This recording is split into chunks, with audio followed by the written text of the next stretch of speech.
你好。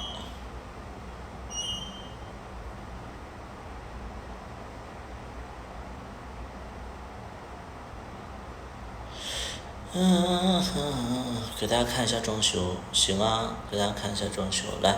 这还有点卡呢，大家看一下装修啊。我们从出门开始看。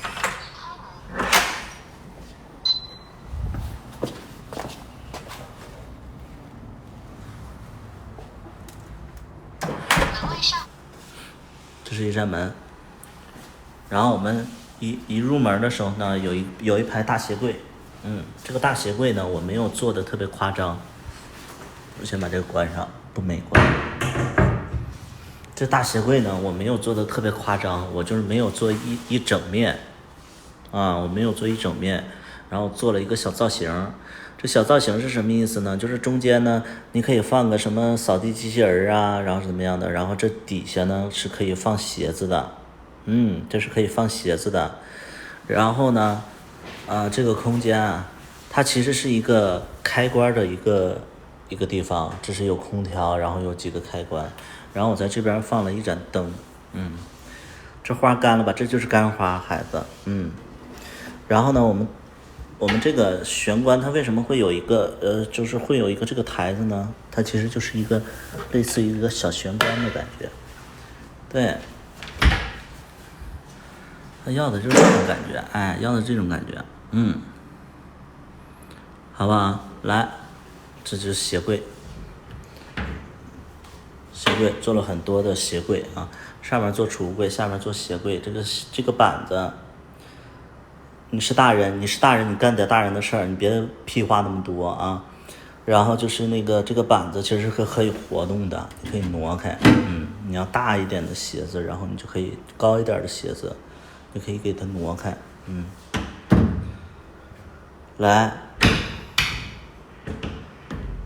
这个就是鞋柜的位置。我先把这个灯关，真好看，是不是？这个灯100多块钱，这个是我店里的不用了，然后拿回来了。然后我们先看这边，这个接下来给大家看的是厨房区啊，厨房区。对，首先我们看这个冰箱，这个冰箱呢1600，一个小冰箱啊，纯白色的一个小冰箱啊，这里边我就因为刚弄进来啊。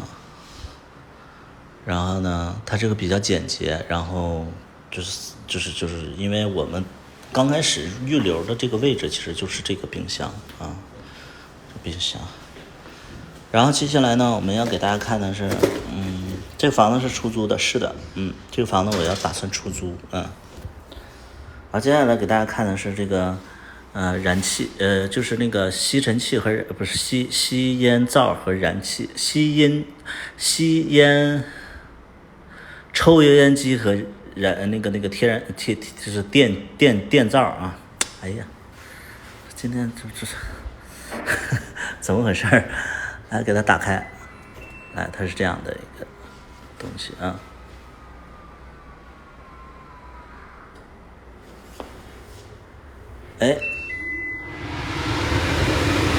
这样的，它里边是这样的，里边是这样的啊。再这么一关，这关，关上了。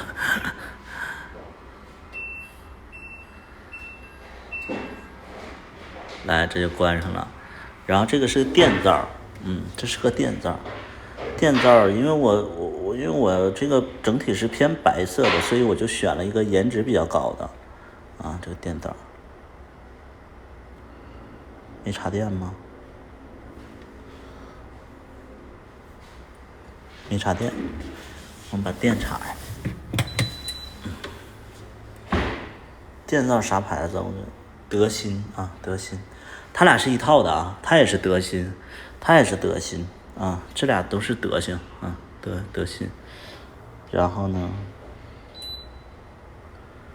来，它这个质感很好，就是你拧的时候真的会有那种就是机械声音。对，对，它这个是一个电灶啊，这个电灶。然后接下来呢，你别看它是出租房，但是我也给它配备了比较高级的这么一个什么呀，洗碗机啊，洗碗机，12套的洗碗机，小米的啊，小米的洗碗机，哎，对，这个洗碗机我还没试过，因为没有碗。哎，接下来这边呢就整体的一个操作台了，然后这边有个那个洗菜池子，但是那个就是我没安呢，因为我自己不会安，东西都在这边，到时候让那个工作人员帮我安一下。然后这底下就是储物空间嘛，对，储物空间，对，储物空间，这就没什么看的了，它整体的感觉是这样的一个感觉啊，就偏白色，白加黑的感觉，白加黑的感觉啊。然后呢，值得说一下的就是，你看这个，它其实是一个隐藏拉手，就它其实就是在这边做一个凹的一个板子，这样呢你就不用就是做那种拉手，它就是比较的简洁，然后比较的不碍事儿。你要是这边放一个拉手的话，其实就是会有一点点不舒服嘛。然后这个其实大家可以看到这个板材和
这个瓷砖是同色的，这个是在我当时的时候我就是故意考虑到的，它俩基本上是同色的啊，基本上是一个同色的一个感觉。上面因为它这边还得修一下啊，这边还得修一下，所以这边过2天还会修一下，喷一下漆。然后这个灯呢，我给大家看一下这个灯。这个灯给大家看一下，这个灯其实没什么特别的，但是这个灯它有一个缓起的一个效果。什么叫缓起的效果？给大家看一下啊。缓起，哎，它是不一下那么亮，缓起，哎，看到了吗？它是逐渐的亮，因为你正常的，比如说咱们晚上开灯的时候啊，如果说它一下就亮，其实非常的不舒服，刺激眼睛，所以我就是考虑到一个问题，就是缓起，对，它就会越来越亮。直到亮到最亮的一个程度啊。来，接下来我们就到了这个岛台。这个岛台呢，我花了4000块钱做的一个岛台啊，4000块钱做一个岛台。这个岛台呢，首先可以抽拉，它可以它可以伸进去，它还可以拉出来。当然我这一个手我拉不动啊，它是抽拉的一个效果啊。然后这边呢我放了一幅画，然后这个值得就是介绍的呢，这个它有一个隐藏的一个什么呀，一个电磁炉。我们坐在这吃饭的时候直接摁上它，然后它就变成了一个电磁炉，我们就可以在上面涮火锅，是一个隐藏式的，而且它这个比较安全。为什么安全呢？它是有一个重力感，就是那个重力感应，只有这边放东西它会发热。好，我们继续往前走。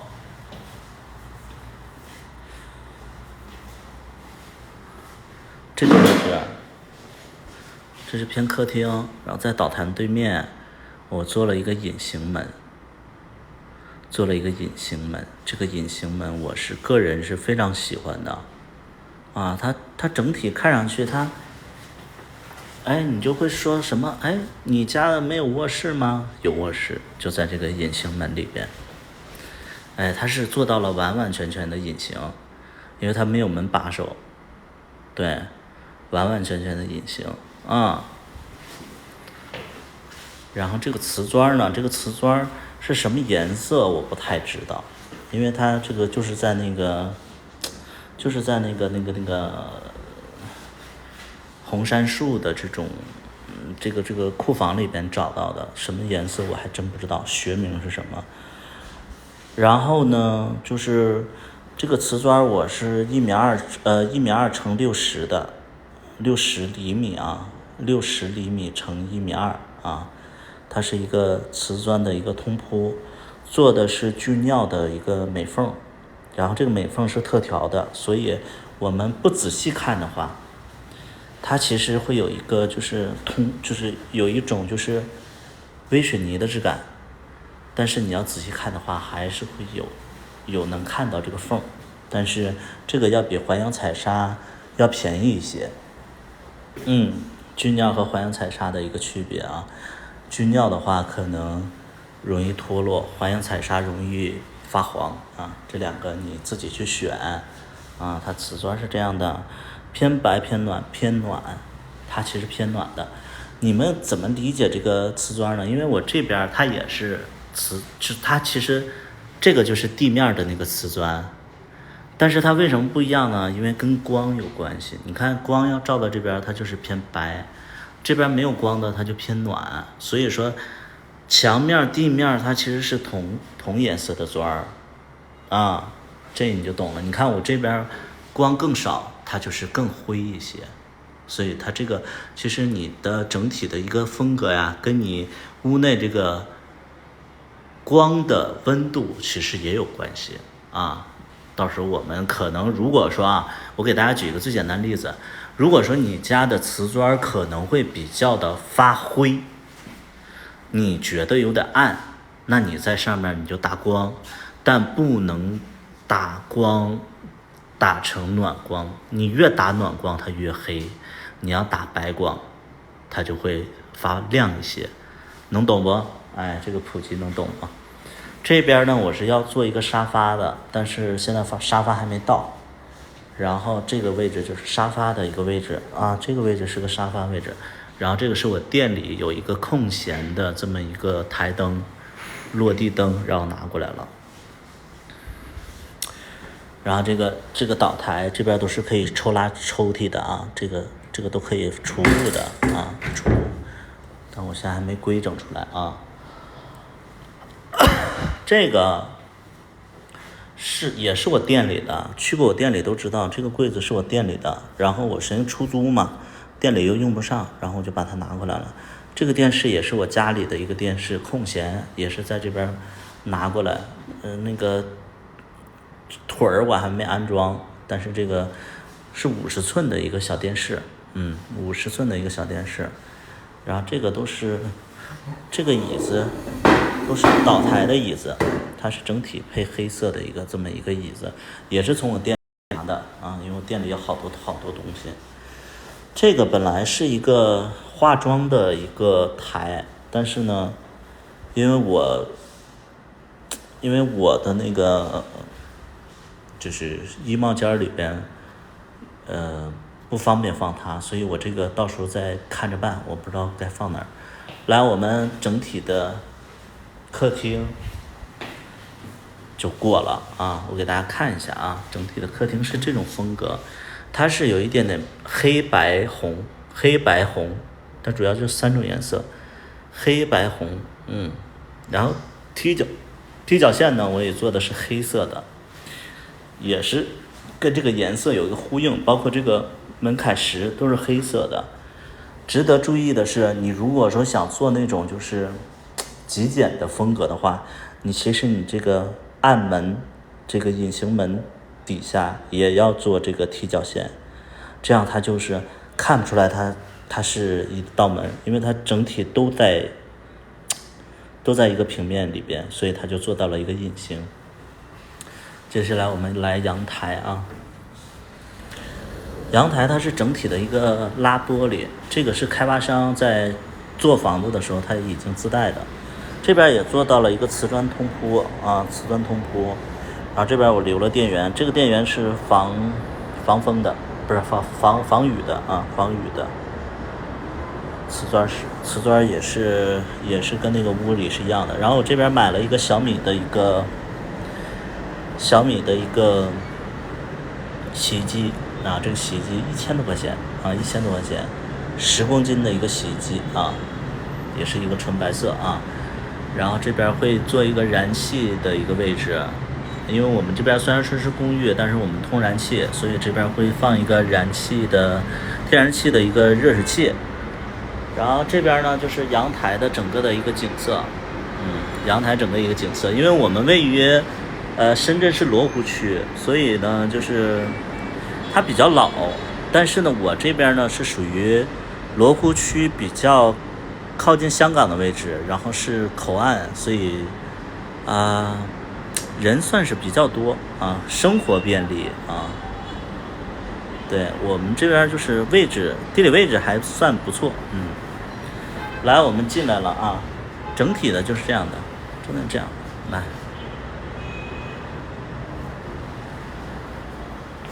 把它关上啊。精装修啊，这个是我自己装的，对，它在外面看就是这样的一个感觉啊。来，我们接下来进到卧室来看，这个就是一个暗门嘛。那我们推这个暗门的时候，很容易就把它弄脏，所以这边就有一点脏了。但还好，这个漆用湿的布去擦，它能擦干净。但是我不知道长期去用湿布去擦会不会有什么影响。但是现在呢，只能是用手去推开它。来，紧接着我们到了卧室。卧室它也是落地窗，也是落地窗。来，我们这边有一个窗户，卧室的窗户就比较小啊，就这么一个窗户，它有点像一个酒店的一个窗户一样，它是不能全打开的。但对于我来讲的话也比较好，因为我喜欢住酒店，所以我这一下我就有住酒店的感觉。我们先打开空调啊，这个空调在这儿，然后这不太热。这边呢是一个置物架，这个也是我从店里拿出来的。这个置物架原来放的是我的一个专辑，然后在这上面呢有一个插座，这个是为了放一些电动的一些东西啊，特意留出来的。这边呢也可以留出来做一个就是小电器的一个储备啊。然后这个空调呢，它是纯黑色的一个这个出风口，然后它是一个属于中央空调的一种感觉，现在就吹着小微风啊，吹着小微风。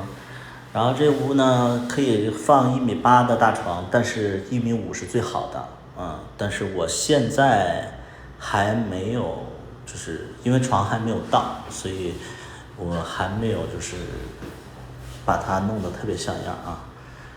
然后这个是一个小的一个床头柜，这个床头柜也是我昨天刚买的，它里边可以放一些首饰。然后因为我很喜欢茶色、暖色之类的，又喜欢黑色的一个搭配，所以这个柜子虽然说看起来不怎么样，但是我还是比较满意的啊。这个就是一个黑色的墙，这个黑色的墙容易变花，所以后期我看看，因为也不是我住，后期我看看怎么弄。然后这个灯它也是缓起缓灭的一个效果，大家能看出来哈，它是一个缓起缓灭的一个效果。这种灯要比平常的那种灯要贵30左右啊，就这个一个灯大概是70块钱，也就是说这6个灯400多啊。所以就是你想要这种效果的话，其实就多花点钱。一般普通灯就30多块钱啊，就这种就是那种就是筒灯啊，30多块钱。然后我这边还有灯带，这个灯带呢有3种颜色，暖色、正常的一个白光、冷光，3种颜色。其实这个整体的一个屋子里的一个风格，其实这个光啊很重要，所以当我们在设计初期的时候，你就应该把这个光先设计好了啊。这个就是整体的一个卧室的一个感觉，摆一张床，然后基本上就可以了。然后这边呢还预留了一个那个就是那个叫什么来着？那个叫投影仪的一个插座，这个都是我本来我自己打算在这住的，所以我就是稍微设计多一些。紧接着我们来到了这个卧室的旁边啊，卧室的旁边我们来到了什么呀？就这道门的后面，我们来到了什么呀？我们来到了一个衣帽间。这衣帽间的这个箱子里边装的是一个落地的一个镜子，明天会安上，然后它会这个镜子会发光，所以说这个整体的一个感觉就是我在这拿了衣服在这换，整体一个镜子一换啊，这种感觉啊。所以它这个柜子也是做到了做顶啊，你看都做到了顶，然后也跟这个墙对齐了，对，做到了一个平整的一个效果，然后通顶，对，都是通顶的。然后这里边的格子我其实没有做太多，因为本身我是不太喜欢叠衣服的人，所以呢我都是做的画区。看这跟一般的家庭就不太一样了，我喜欢酒店式的那种感觉，所以我没有做叠衣区，底下会放一些东西，但是我从来不叠衣服，我只挂衣服。2排柜子啊，储物空间是绝对是够的。来，我们紧接着我们进了卫生间，卫生间它也是缓起缓灭的一个效果。这个卫生间没打扫，大家简单看一下啊。先给大家看一下这个门，这个门也是开发商，不是开发商了，就是装修公司自带的。它这个门是这种效果，长虹玻璃，然后我特意刷黑，然后整体的感觉就是一片黑。来，我们打开这个门，这个是磁吸的一个干扰，做了一个白玻的超白玻的一个简单的一个这么一个挡水的一个玻璃啊，进行了一个简洁的一个设计。这个呢，花洒是模仿汉斯格雅做的一个花洒，其实家用其实是够的。但是你要是追求品质的话，你可以买1万多的汉斯格雅，2万多的汉斯格雅，这个1000多啊，你就想想它其实，跟汉斯格雅的区别在哪里？质感差很多。汉斯格雅我记得这些都是金属的，它这个还是塑料的，但是呢，就是整体是简洁的啊，整体是简洁的。然后这个瓷砖也是通铺，然后也是1.2乘60的，就是你看加上了一个美缝的话，其实它就有点一体的感觉。紧接着我们看这个马桶，这个马桶是3000多块钱，3000出头的一个马桶，3000出头的一个马桶，它有什么功能呢？来，我们走进它会一个自动的一个抬起的一个感觉。那我们尿的时候很容易把它尿脏了，那我们用脚去踢它，踢这个感应区。我在直播我看不住，算了，无所谓了。反正它就是可以抬起来的，这个设置我也没设置，这个马桶我一直都没用过啊，所以说你们看着脏，其实不脏啊。它这有一个遥控器，它整体的一个遥控器，比如说我要抬这个啊，这是关，抬起来，抬呀，对，这个就可以尿了，可以尿了。然后尿完了以后，我一踢它。然后它就冲水了，关了。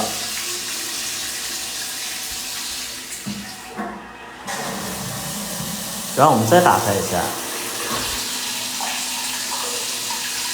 它这里有很多功能，我就不一一给大家试了啊。就是它有冲屁股功能，烘屁股功能，还有消毒杀菌功能，还有一个就是，还有一个是什么呀？还有一个就是里边会有泡沫是什么作用呢？就是你拉粑粑的时候，它往下一掉，很容易崩到你的屁股上，或者说很容易发出一些不雅的声音，那我们就可以用这个泡泡机啊，这里边就会有泡泡，会有泡泡啊。它平时是贴在这个位置的，贴在这个位置，但是我还没有贴，因为还没有做完卫生。然后如果说有的人他使不惯这个复杂的这个遥控器，这还有一个简单的，这简单的其实就是冲水，还有抬这个，还有这个冲屁股3种功效。这也是一个小的，你看我一摁它就开始冲水了。泡沫是怎么产生的？泡沫是它带泡沫，就是你得买泡沫，你得买泡沫啊。然后这个是一个洗手台，这洗手台呢，我们做到了一个什么工艺呢？我们做到了一个无缝的一个这个洗手台，它呢就是没有任何的缝隙，就卫生就好做，卫生就好做，它是一个整体的一个柜，整体的，它没有也不划手，但是这边还是稍微有一点点，就是小孩子磕到还是会有点危险，但是它是一个磨砂质感的，然后这里边是光滑质感的啊。然后这个水龙头是我单配的，水龙头开起来是这种的，对，它水会比较多一些啊。我很喜欢就是水多的。说什么虎狼之词？来，它这个洗手台我是非常喜欢的啊，洗手台我是非常喜欢的，就不知道用一段时间会不会变成黄色。然后它没有抽屉，因为我很喜欢酒店式的风格，所以我就没做抽屉，因为抽屉就是家用了，所以我没做抽屉。但是呢，这个是翻车了，正常的这个底板要高一点，然后这边会放一个毛巾，但是因为这边呢是会有那个水管，所以我们不能在上面做固定，所以它这个有点翻车，但是也无所谓，我们就可以放一些脏衣篓，把它这个位置给它挡起来。来，我们接下来给大家看的是这个电动的毛巾架，电热毛巾架，不是电动，电热毛巾架啊。它是一个什么感觉呢？就是因为大家看我这屋，其实它就是这个卫生间啊，它其实没有窗户，不通风。那不通风，其他的还好说，就是就是这屋里潮湿的话，它有一个排风，这个是一个风扇，一个排风，它会把湿气排出去。但是如果说这边你要放毛巾的话，很容易滋生细菌的，它很容易不干。这个时候我们就买到了一个电热毛巾架，来，我们把它插上。好，电热毛巾架它就打开了，它就可以加热。它就像一个电暖气一样，它就可以加热。你的毛巾放心挂在这儿，不一会儿它就变干了，它就把它烤干了啊。对，它是一个这样的效果。然后它整体也是一个偏白色的一个质感，然后钢筋烤漆啊。这个600。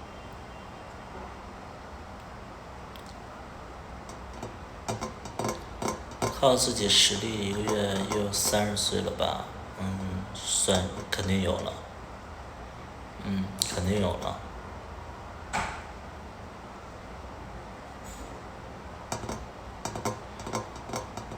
我就觉得从我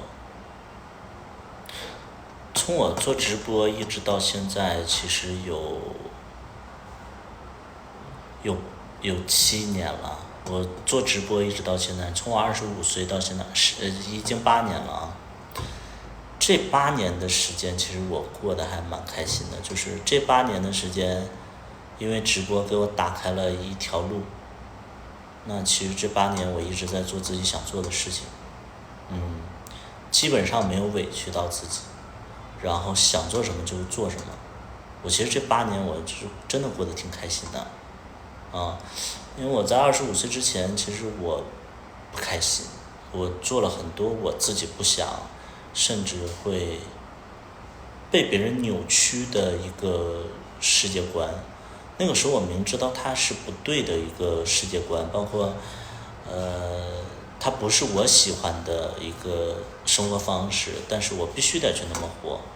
到25岁以后，我就真的是一切都算是比较顺了，偶尔会有一些小的一个挫折，但是并不影响我。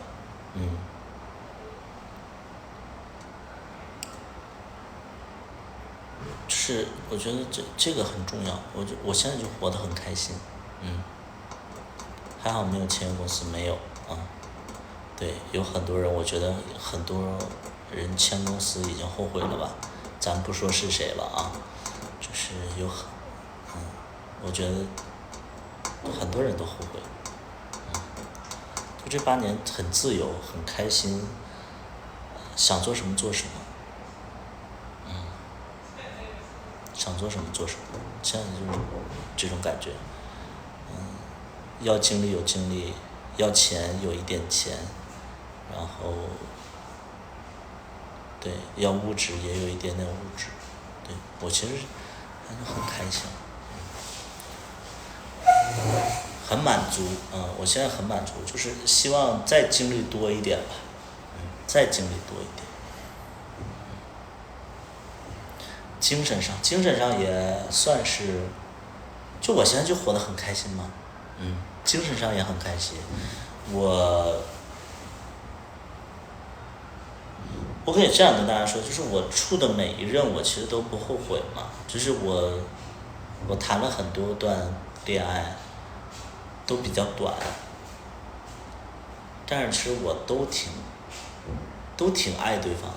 我觉得我都挺爱对方的，就是可能离开了、分手了，还会就是喜欢着，但是随着有新感情，可能就把这个喜欢就淡忘了之类的。但是我对我的前任们其实都挺感谢的吧，都挺感谢的，就是都挺好的。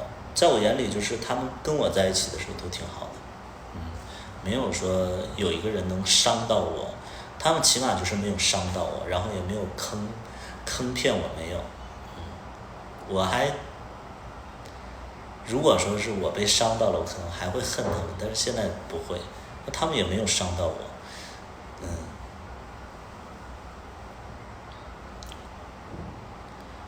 你有想过感情稳定吗？你这话的意思是说我一直都不想稳定是吗？最长的一段有多长？就是现在这段有半年了，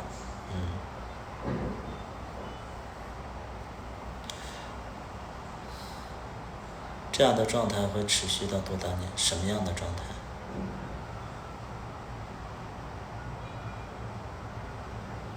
我不知道你在说什么，什么样的状态？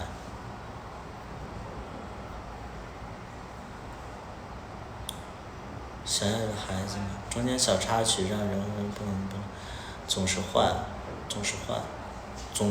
有很多的种原因。就像你，我觉得就是没有人喜欢你的话，就是这个小黄车，比如说没有人喜欢你，我觉得这个事情不能就定义为你丑，可能还有其他的原因，可能你身材差，或者说你的性格不好，对吧？这个就是你单身的一个情况，就不能说他就是丑，所以他单身，或者是他身材差单身，他一定是一个综合的一个情况。你像我总换，这个也是一个综合的一个缘故，可能是因为我太优秀了，或者说别人太优秀了，或者说我一直都找不到一个契合的一个点，就是这个原因它不是一个原因，它不只是一个原因，它肯定因为谈恋爱是两个人的事情，你们能懂吧？两个人的事情，这个原因它就不能定义为说总换怎么样的这个不是说谁想换。如果说有一段特别适合的感情，我觉得我们也懒得换，那方面不和谐是的都有所以就是你单纯的从一个角度就是说是谁的问题，我觉得不是。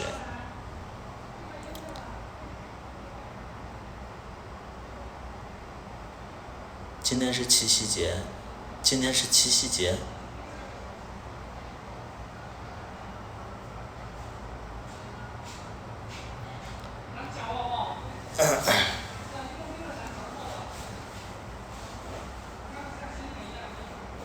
对，我记得是下周2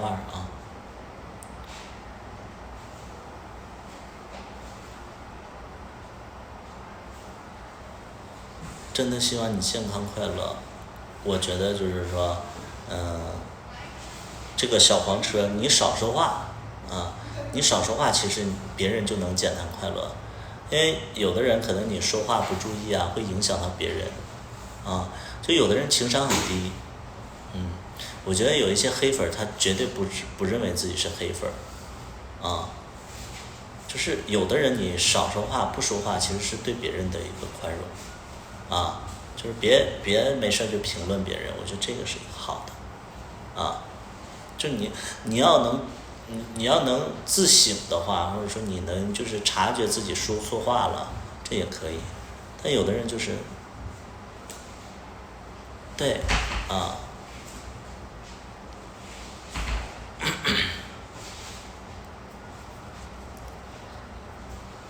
没有想过再拍芝麻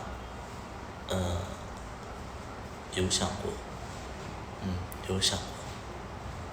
有的人说话不过脑子，他不觉得，他不觉得，他可能觉得说，我是为你好，喜欢你，才来评论你怎么样的，不需要，不需要，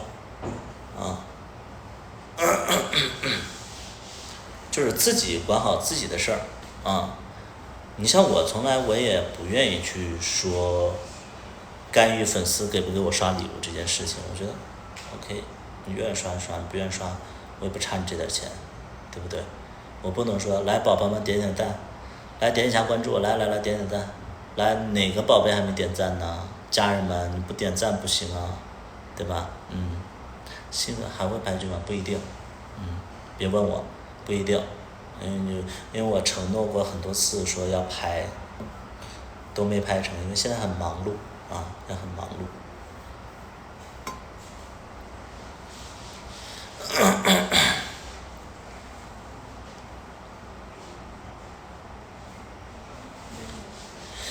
哎呀，我之前承诺过好几次说今年要拍，但是我觉得今年又拍不上了，因为今年又开新店，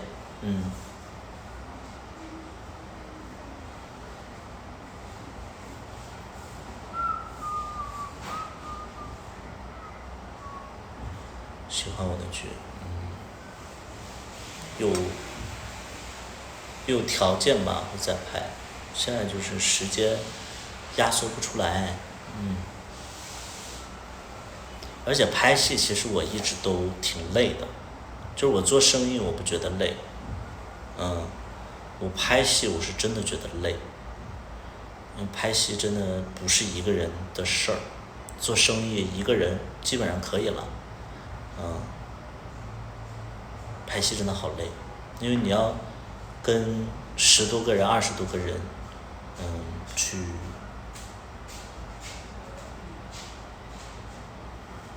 调整那个状态啊，去联络呀，然后去调度啊，就很累的，下次还会找王二？不会，我不喜欢找我用过的。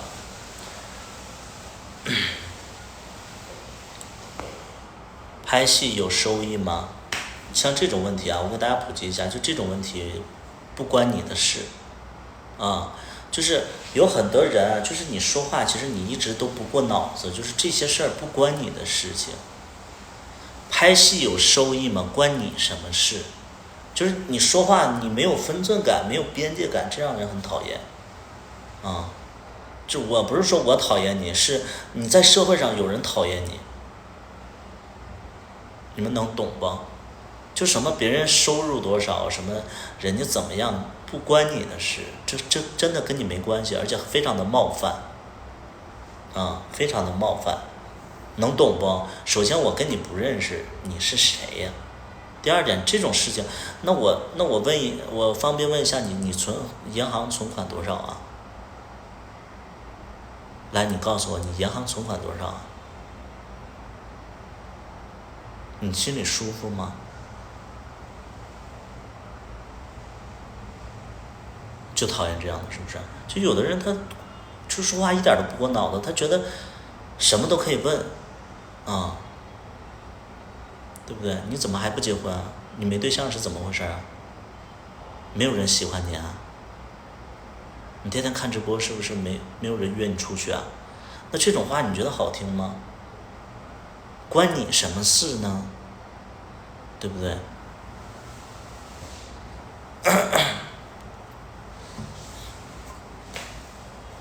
对，这样的人统称为就是情商比较低，然后没有边界、没有分寸感的人，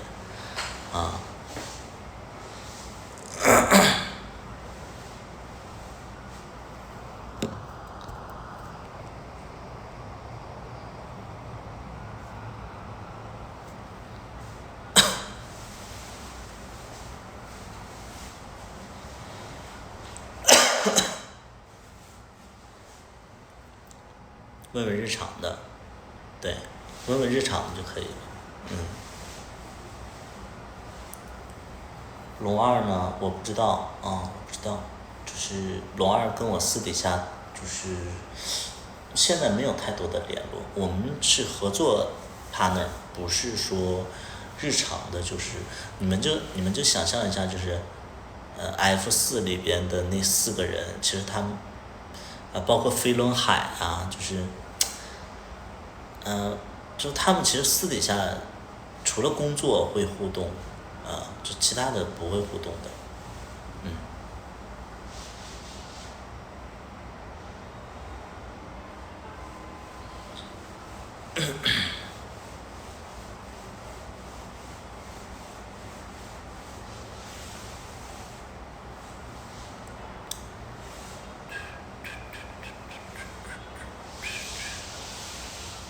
这不代表我们关系差啊，就是我们只是关系没有那么密切啊，就是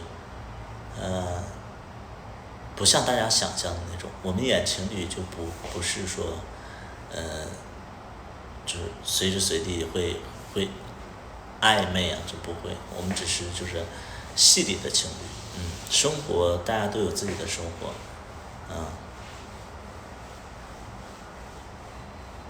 你要拍芝麻3吗？我说了，芝麻已经结束了啊，芝麻已经结束了，就不要纠结过去，不要纠结过去。你像我的生活，我也从来不纠结过去，我的剧也不会，是没有拍的，我非常拍，我非得拍个乡村爱情12、15，我没必要，我有新的系列，有新的主角，新的故事，体系，我没有必要。能明白吗？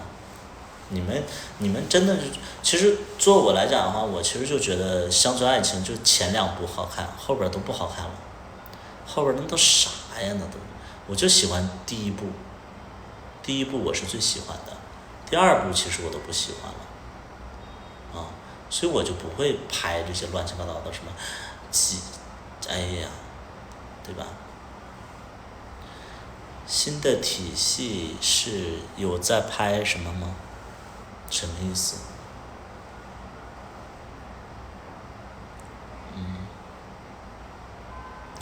感情经历都是你的过往，都是我的过往没错，但是角色不是那个角色，就比如说，它确实是我的故事。其实电视剧呢，它不可能做到就是100%还原，100%还原，其实有些东西你是理解不了的。以我的功力，以我的导演能力，其实就现在我是表达不清楚我当时的一个心境的，我为什么要那么做，怎么样？你看，就是比如说啊，我为什么会在某种情况下我会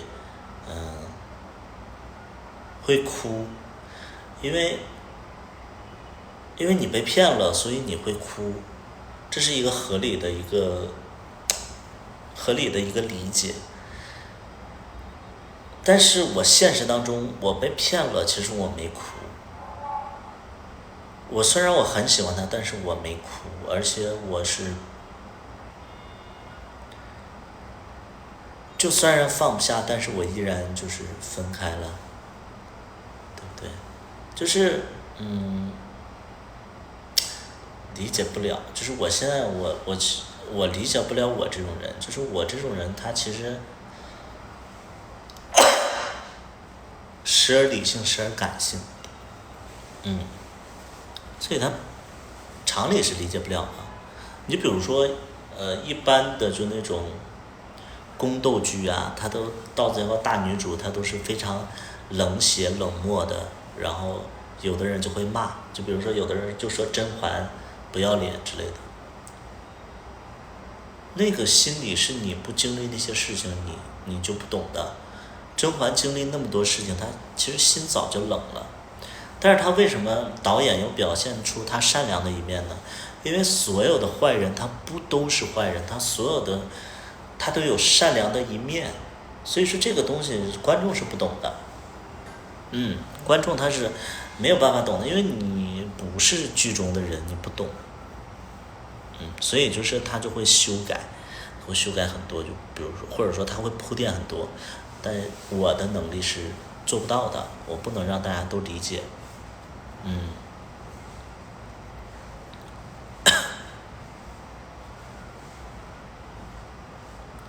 所以我在剧里的那个形象跟我现实完全不一样。我现实当中就是，比如说有人骗我，我不会歇斯底里问别人为什么骗我的这种人。举一个最简单的例子啊，又聊起往事了。当年龚大虎在跟我拍戏的时候，就是跟我回家的时候，因为龚大虎算是我拍的第一部戏的搭档，其实感情还是有的。当时他决定说要离开北京，然后不拍接下来的剧了。他跟我说的时候，他在群里说的，跟我和宽粉我们仨在一个群里说的。你们知道吗？就是他在说之前，我其实就是跟我回家3已经写好了，或者说已经决定要拍了。不写没写好我忘了，反正就决定要拍了，都开始构思了。这个时候他就突然在群里说他要去上海了，他说他谈恋爱了，就是那个 Max。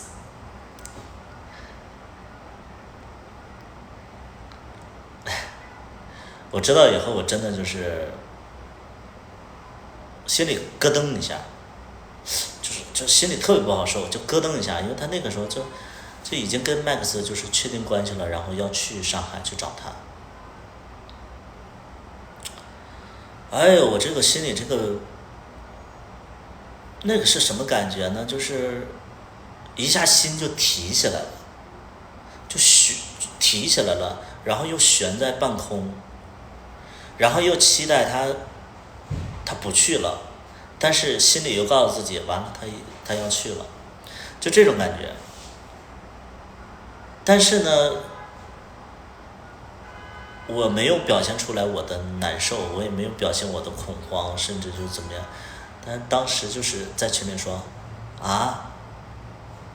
什么时候走啊？看样你俩是确定了之类的，都特别的云淡风轻，但是其实心里已经难受到不行。直到就是我一直就是直到这个后续，我一直在就是隐藏自己的一个情绪，因为身边的朋友都知道这个事情，然后大家一起喝酒怎么样，就不敢表现出来啊，因为怕别人说你们拍戏还拍出感情来了，怎么样，就很怕别人说嘛。然后人家都有对象了之类的啊，就是我就很压抑，直到就是临走之前，我们喝了一场电影，不是喝了一场电影，喝了一场酒，不行了，喝多了，情绪一下我们说就是一起喝杯酒，就大概6、7个人在酒吧里喝酒，然后我就一口干了之后我就控制不住了，我就边哭边说，我说哎呀，我说跟我回家其实就是我和龚大虎一起做的一个孩子一样一个作品，我说再也没有跟我回家了，我说再也拍不出来了，我不知道该怎么拍，跟谁拍了。然后边说边哭，就哭到不行，控制不住，然后哭，就很夸张。然后后来你得面对这个事儿啊，第2天谁也不提，我也不会再提，然后就走了呀。走了之后其实也很难过呀，但没办法，就我现实当中就是这样的人，就我不太会，就像我觉得那天没控制住哭，其实也在我的预料之外。正常的我其实就是不太会表达自己的，就是那种悲伤啊，不会那么，对。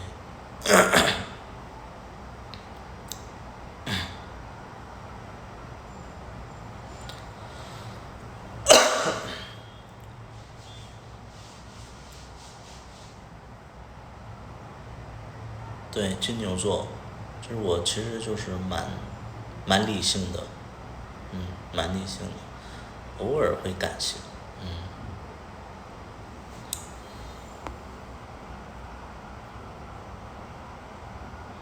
你有龙二微信吗？你要龙二微信吗？为什么问我这个问题？为什么要说你有龙二微信吗？我有龙二微信啊。5月。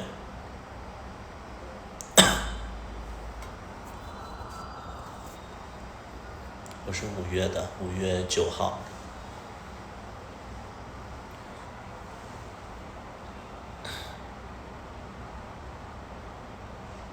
就开了空调，还挺冷。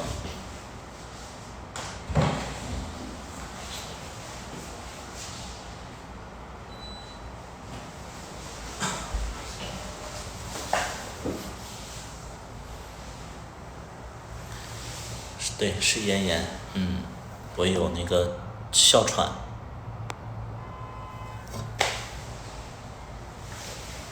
如果说我们没有机会，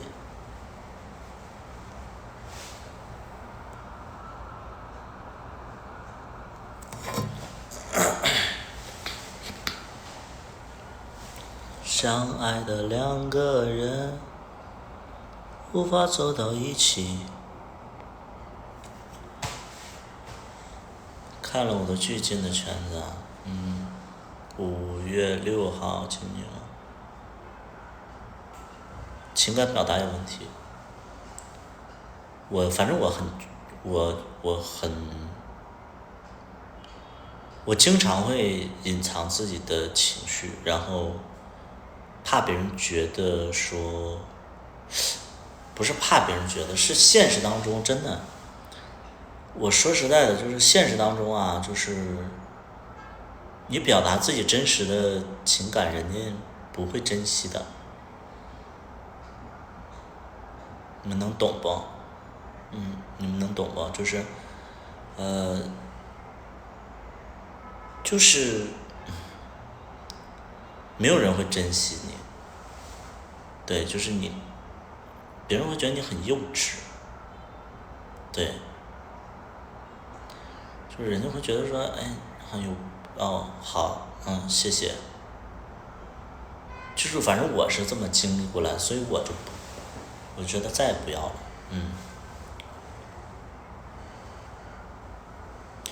对，我也是不会主动。我现在看到再喜欢的人，我也不会主动，就是真正喜欢的人，我不会主动，而且会以一种就是老色批的形式去出场。我不太会以那种就是不太会认真的去说，对，我不太会认真了。当然我现在举一个最简单的例子啊，就是我现在跟小大夫在一起，我偶尔也会看到喜欢的人嘛，但我会聊骚，不太会去表达自己真实的感觉。首先第一点自己有男朋友，第二点就是想逗逗他吧，想逗逗他，无法走到一起，沉醉麻醉。谁呀？要跟我连线啊？你们点这个是干嘛？要跟我连线吗？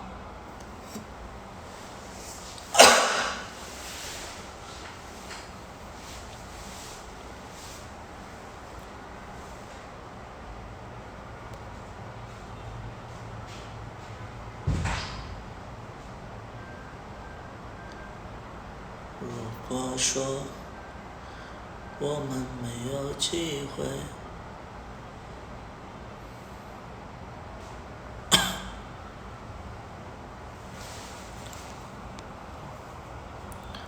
为什么相爱的两个人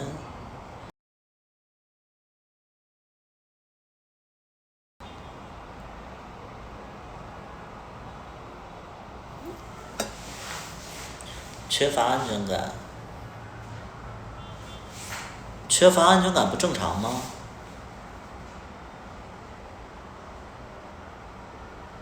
就我觉得没心没肺的人才会不在意吧。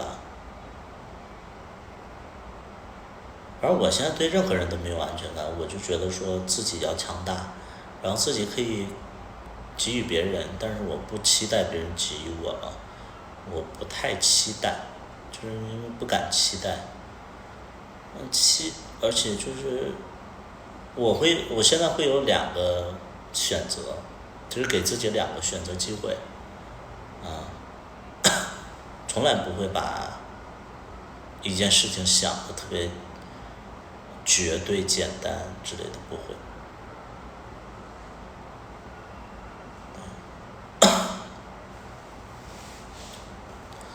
我能加你微信吗？你是谁呀？我要加你微信。那个超级小弟是天，你是谁呀？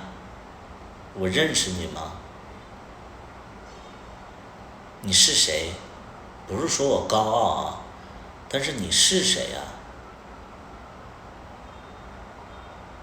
就是你们在做一件事情的时候，你们有没有考虑，就是你们是谁？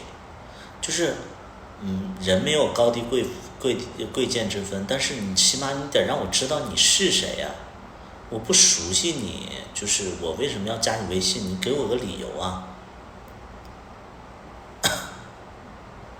就千万别觉得别人不加你微信，其实不是说你觉得他高人一等，是我得知道你是谁。我加了你微信，干嘛？能怎么样？你想干嘛？你想说什么？你的照片儿，还有你的这个情况我都不知道，我为什么要加你呢？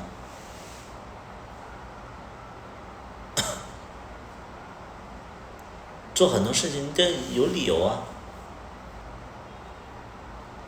想想开心的事，没有不开心，现在就是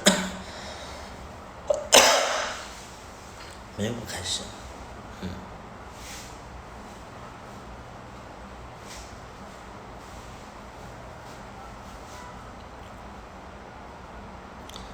做很多事情你得让别人知道理由，你自己知道理由，你想干嘛？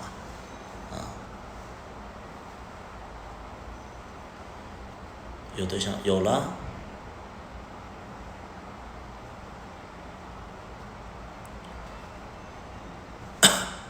有了，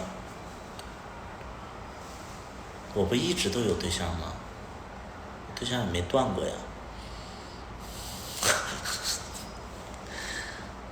刚才还有人说我说一直在换呢，对我这一直没断过。剧情那个不是剧情那个，那是剧，我没有跟剧里的搭档谈过恋爱，没有。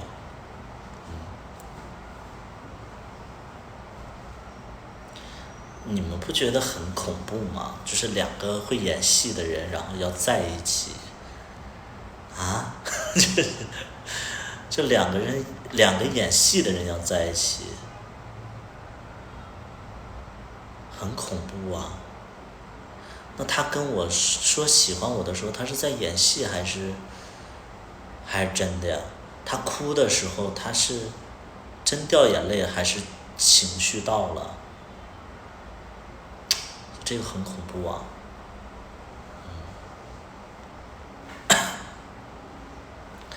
因为其实我说实在的，我们哭戏就是我们在演哭戏的时候啊，我们其实是会有物理的一种方式去哭的，不是像你们想象的那种，就是是因为情感的问题才能哭。有很多时候我们是这个哭法吧，就是就是会你的身体会有一些反应，不是你的情感有一些反应，你们能懂不？就比如说啊，我演一场戏，然后我眼睛很涩，然后我就能哭出来，大颗大颗眼泪往下掉，但是观众可能就觉得说那是情感到位了，但其实可能就是因为眼睛很涩，或者说我喝酒了，然后情绪被放大了。那现实的感情不应该这样，现实的感情我觉得大家都是，反正我现实的感情其实就是比较拘谨的，比较收敛的，不太会有那么多抓马的一些情绪之类的啊。我就是我跟我曾经的一个搭档啊，再见面的时候，我就觉得他全程在演呢，他演一个不是他的人，我就觉得很抓马，然后我就，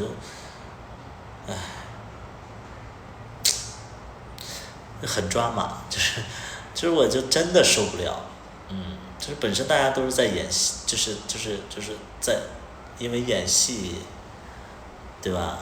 合作过，然后你现实当中你又在凹这种状态，我就很恐怖的。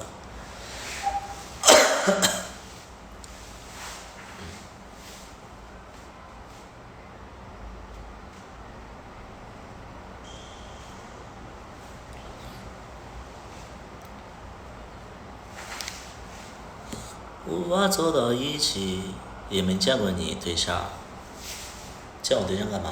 你干嘛？你想干嘛？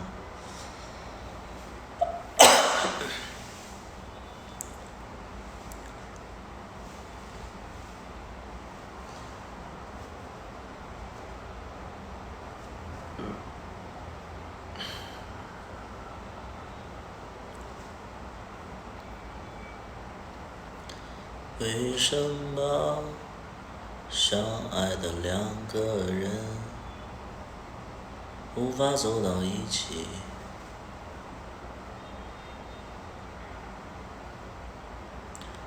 芝麻什么时候开播？不播，不开，就是我们不会拍这个系列，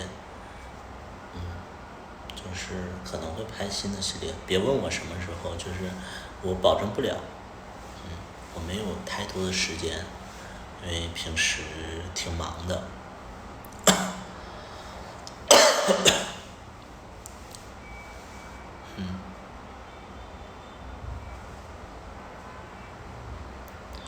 无法走到一起，